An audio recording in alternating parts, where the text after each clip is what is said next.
روزانہ نماز عصر کے بعد یہ چھوٹی سی تسبیح پڑھتا ہوں، ہر مہینہ کروڑوں روپے کماتا ہوں۔ بسم اللہ الرحمن الرحیم۔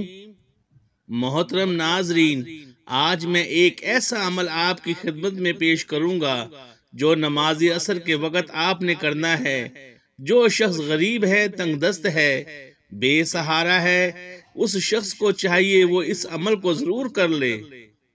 اس وظیفے سے انشاءاللہ تعالی اس کا سارا قرضہ بھی اتر جائے گا اور وہ لاکھوں کروڑوں کا مالک بھی بن جائے گا۔ اللہ تعالیٰ اس عمل کی برکت سے اس بندے کو ارب پتی بنا دے گا۔ اگر وہ فقیر ہے، تنگ دست ہے، کچھ بھی اس کے گھر میں نہیں ہے، اپنا گھر، گاڑی، بنگلہ کچھ بھی اس کے پاس نہیں ہے، ایسا بندہ بھی اگر اس عمل کو کر لیتا ہے تو انشاءاللہ تعالی چند دنوں کے اندر اس کا مقدر سنور جائے گا، اس کی قسمت بدل جائے گی۔ اور یہ عمل آپ روز چلتے پھرتے بھی پڑھ سکتے ہیں، بیٹھے بیٹھے بھی پڑھ سکتے ہیں، یا مخصوص وقت میں بھی پڑھ سکتے ہیں۔ یہ عمل بڑا آسان ہے۔ محترم ناظرین، جو لوگ کاروبار کی وجہ سے پریشان ہیں، ملازمت کی وجہ سے پریشان ہیں، جن کے گھروں کے اندر تنگ دستی نے ڈیرے لگا لیے ہیں، بے روزگاری جس کے گھر سے ختم نہیں ہوتی، رزق جن کے گھر میں نہیں آتا، انشاءاللہ رزق ان کا دیوانہ ہو جائے گا، رزق ان کے پیچھے پیچھے آئے گا۔ وہ لوگ جو اس عمل کو کر چکے ہیں، الحمدللہ 100% انہوں نے اس عمل سے رزلٹ حاصل کیا ہے، 100% اس عمل کو مجرب پایا ہے۔ آپ بھی اس عمل سے مایوس نہیں ہوں گے، یہ عمل کبھی کسی کو مایوس کرتا ہی نہیں۔ اگر آپ کے حاضرین آپ کے پیچھے پیچھے ہر وقت لگے ہوئے ہیں، اللہ تعالیٰ اس عمل کی برکت سے آپ کو حاسدوں کے شر سے بھی محفوظ فرما لیں گے۔ لیکن آپ نے یہ 3 کام اپنی زندگی میں ضرور اپنا لینے ہیں۔ آپ کی اور آپ کی نسلوں کو اللہ تعالیٰ کسی کا محتاج نہیں ہونے دے گا۔ یہ میں آپ کو ایک بڑا اہم نقطہ بتا رہا ہوں، اس پر توجہ کیجئے گا، اس کو اپنی زندگی میں اور اپنی اولاد کی زندگیوں میں داخل کر دیں، یقین جانیے آپ اربوں خربوں میں کھیلیں گے۔ اور اس عمل کے بعد اللہ تعالیٰ نے آپ کی قسمت، آپ کے مقدر کو کھول دینا ہے، اور اللہ تعالیٰ نے آپ کی توبہ کو قبول فرمائیں گے۔ اس عمل کی برکت سے گناہوں کی بخشش ہو جاتی ہے، انسان پاکیزہ اور صاف ستھرا ہو جاتا ہے، انسان کا عبادت میں دل لگ جاتا ہے، گناہوں سے بندے کو نفرت ہو جاتی ہے۔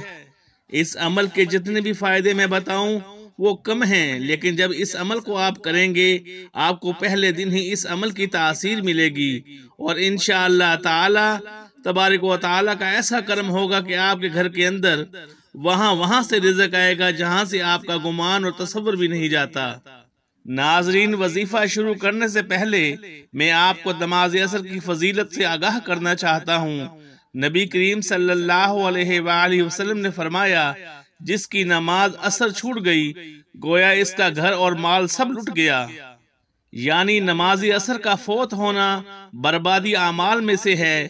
مسلم پیارے آقا صلی اللہ علیہ وآلہ وسلم نے ارشاد فرمایا، وہ شخص ہرگز جہنم میں نہیں جائے گا جو سورج نکلنے سے پہلے اور سورج غروب ہونے سے پہلے نماز پڑھے، یعنی جو فجر اور عصر کی نماز ادا کرے۔ بخاری شریف۔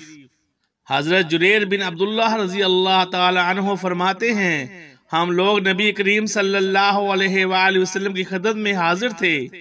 آپ صلی اللہ علیہ وآلہ وسلم نے 14ویں رات کے چاند کی طرف دیکھا، پھر فرمایا، تم لوگ اپنے رب کو اسی طرح دیکھو گے جیسے اس چاند کو دیکھ رہے ہو۔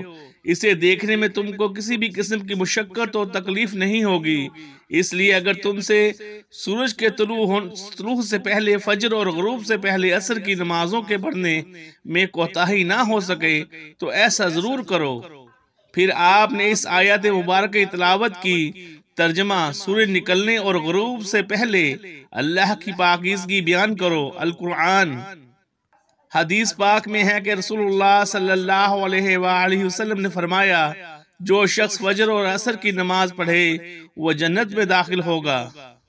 ناظرین، اللہ پاک کے جو اسماء حسنہ ہیں ان کو پڑھنے کے بے شمار فضائل و برکات ہیں۔ اسماء حسنہ ان کی تعداد 99 ہے، اور ان کی تاریخ میں ایک حدیث پاک ہے۔ حضور نبی پاک صلی اللہ علیہ وآلہ وسلم کا فرمان ہے کہ اگر کوئی شخص اللہ تعالیٰ کے 99 جو نام ہیں ان کو یاد کر لیتا ہے یا ان کو پڑھ کر اللہ سے دعا مانگتا ہے یا ان کے معنی یاد کر لیتا ہے، ان پر عمل کرتا ہے تو وہ جنت میں جائے گا۔ اللہ پاک کے جو سارے نام ہیں وہ بے شمار فضائل و برکات کے حامل ہیں، اور ان کو پڑھ کر اللہ پاک سے اپنی مشکلات کے حل کے لیے دعائیں کریں۔ آپ کی جو بھی مشکلات ہیں انشاءاللہ وہ فوراً حل ہو جائے گی۔ وقت کی نزاکت کو مد نظر رکھتے ہوئے وظیفے کی طرف چلتے ہیں۔ محترم ناظرین، آج کے دن یہ وظیفہ آپ نے نماز عصر کے وقت کرنا ہے۔ اس وظیفے کو عورتیں خاص ایام میں نہیں کر سکتی، کیونکہ یہ نماز عصر ادا کرنے کے بعد کا وظیفہ ہے۔ جب آپ نماز عصر ادا کر لیں تو سب سے پہلے آپ نے محمد مصطفیٰ صلی اللہ علیہ وآلہ وسلم کی ذات گرامی پر 11 بار درود شریف پڑھنا ہے۔ درود پاک آپ کوئی سا بھی پڑھ سکتے ہیں۔ آپ صلی اللہ علیہ وآلہ وسلم پڑھ لیں، آپ صلی اللہ علیہ محمد پڑھ لیں۔ بہتر ہے کہ آپ درود ابراہیمی پڑھ لیں۔ ایک دفعہ میرے ساتھ بھی پڑھیں تاکہ ثواب ہو۔ اللہم صلی علی محمد وعلی آل محمد کما صلیت علی ابراہیم وعلی آل ابراہیم انکا حمید مجید۔ اللہم بارک علی محمد وعلی آل محمد کما بارکت علی ابراہیم وعلی آل ابراہیم انکا حمید مجید۔ جب 11 مرتبہ آپ لوگ درود پاک پڑھ لیں، بڑے اطمینان سے، بڑے سکون سے پڑھیے گا، تو اس کے فوراً بعد آپ نے اپنے مقصد کی نیت کرنی ہے۔ ہر انسان کا مقصد الگ ہے، ہر انسان کی حاجت الگ ہے، ہر انسان کی خواہش الگ ہے۔ آج جس کو جو چاہیے، جتنا چاہیے، جیسا چاہیے، اپنے تمام مقاصد کی نیت کیجیے گا۔ آپ اگر گھر چاہتے ہیں گھر مانگ لیں، گاڑی چاہتے ہیں گاڑی مانگ لیں، من پسند نوکری کے لیے، شادی کے لیے، قرض سے نجات کے لیے پڑھ لو۔ الغرض جو بھی آپ کا مقصد ہے، اپنے مقصد کی نیت کرتے ساتھ ہی فوری طور پر آپ نے ایک بار اعوذ باللہ من الشیطان الرجیم بسم اللہ الرحمن الرحیم پڑھ کر وظیفے کا آغاز کرنا ہے۔ اور سب سے پہلے نمبر پر آپ نے اللہ کے یہ 2 نام یا اللہ یا رحمان پڑھنے ہیں۔ کیسے پڑھنے ہیں اور کتنی بار پڑھنے ہیں توجہ کیجئے گا۔ یا اللہ یا رحمان 1 بار ہو گیا، یا اللہ یا رحمان 2 بار ہو گیا، یا اللہ یا رحمان 3 بار ہو گیا۔ اس طرح سے آپ یا اللہ یا رحمان کو ہاتھ کی انگلیوں پر پڑھ لیں یا تسبیح کے دانوں پر پڑھ لیں۔ آپ نے صرف 100 بار یعنی 100 دانوں کی ایک تسبیح پڑھنی ہے، اور یاد رہے عصر کی نماز کے بعد آپ نے یہ ایک تسبیح کرنی ہے۔ انشاءاللہ اس سے آپ کے رزق میں برکت ہوگی، جو شر ہیں وہ آپ سے دور چلے جائیں گے، اور خیر ہی خیر اور عافیت کا معاملہ ہوگا۔ جب آپ 100 بار یعنی ایک تسبیح یا اللہ یا رحمان کی پڑھ لیں تو اب دوسرے نمبر پر آپ نے 3 دفعہ سورہ اخلاص پڑھنی ہے۔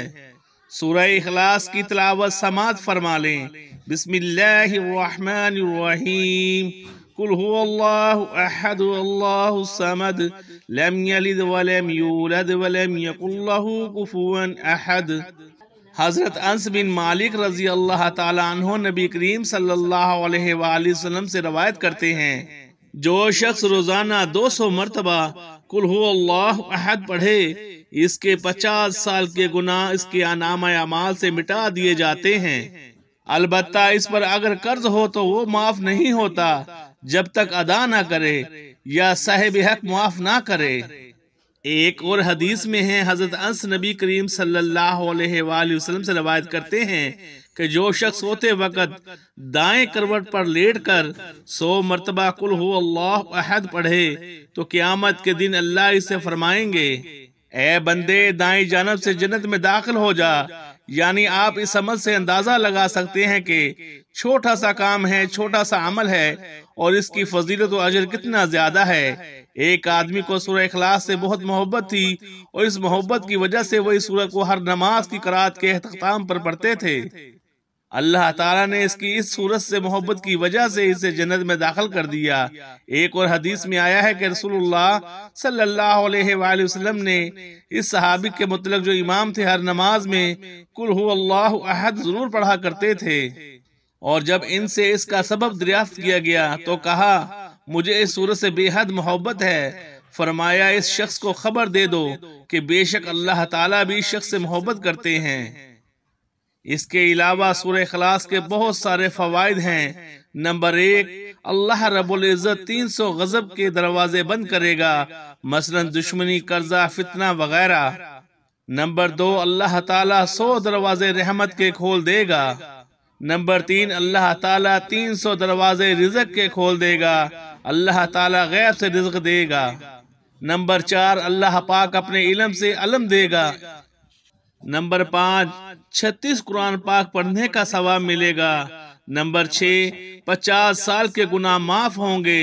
نمبر 7، اللہ پاک جنت میں 20 بنگلے دے گا۔ یہ وظیفہ کرنے کی خاص عصر کے بعد تاکید کی گئی ہے، اور اس کے لیے عصر کی نماز پڑھنا بے حد ضروری ہے۔ یعنی آپ نماز پڑھے بغیر یہ وظیفہ کریں گے تو وظیفہ کارآمد نہیں ہوگا۔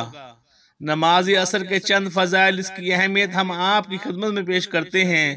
فرمان مصطفیٰ صلی اللہ علیہ وآلہ وسلم ہے کہ تم میں سے کسی کے اہل و مال میں کمی کر دی جائے تو یہ اس کے لیے بہتر ہے جس کی نماز عصر فوت ہو جائے۔ اس کے علاوہ جس کی نماز عصر جاتی رہی، اس کا اتنا بڑا نقصان ہو گیا کہ گویا اس کا خاندان اور مال سب تباہ ہو گیا۔ حضرت موسی اشعری رضی اللہ تعالی عنہ سے روایت ہے کہ نبی پاک صلی اللہ علیہ وآلہ وسلم نے فرمایا کہ جس نے ٹھنڈے وقت کی 2 نمازیں پڑھی، فجر اور عصر کی نماز، تو وہ جنت میں جائے گا۔ اس کے علاوہ ایک اور نبی پاک صلی اللہ علیہ وآلہ وسلم کا فرمان ہے کہ عصر کے بعد کا جو وقت ہے یہ قبولیت کا وقت ہوتا ہے۔ اس وقت میں اللہ پاک سے اگر کچھ بھی سچے دل سے مانگا جائے تو وہ فوراً مل جاتا ہے۔ جب آپ یہ دونوں اعمال بتائے گئے طریقے سے پڑھ لیں تو اس کے بعد آپ وہی درود پاک آخر میں 11 مرتبہ پڑھ لیں جو آپ نے عمل کے شروع میں پڑھا تھا۔ اب آپ دونوں ہاتھ اٹھا کے اللہ تبارک و تعالیٰ سے جو بھی مانگیں گے اللہ پاک آپ کو عطا فرمائے گا۔ یہ عمل کرنے سے آپ کی جتنی بھی دولت کی تنگی ہے فوری ختم ہو جائے گی۔ آپ جیسے ہی یہ عمل کریں گے آپ مالا مال ہو جائیں گے، آپ کی بد قسمت کے تارے کھل جائیں گے، آپ کی غیب سے مدد ہوگی۔ آپ یہ ایک تسبیح بتائے گئے طریقے کے مطابق پڑھ لیجئے، میرا رب راضی ہو جائے گا۔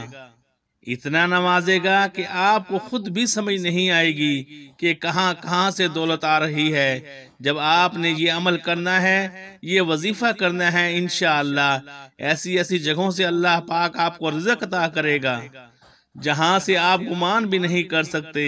یہ عمل ایسا مضبوط ہے کہ بھکاری بھی کرے تو بادشاہ بن جائے گا، غریب کرے تو غنی ہو جائے گا، امیر ہو جائے گا، دولت مند ہو جائے گا۔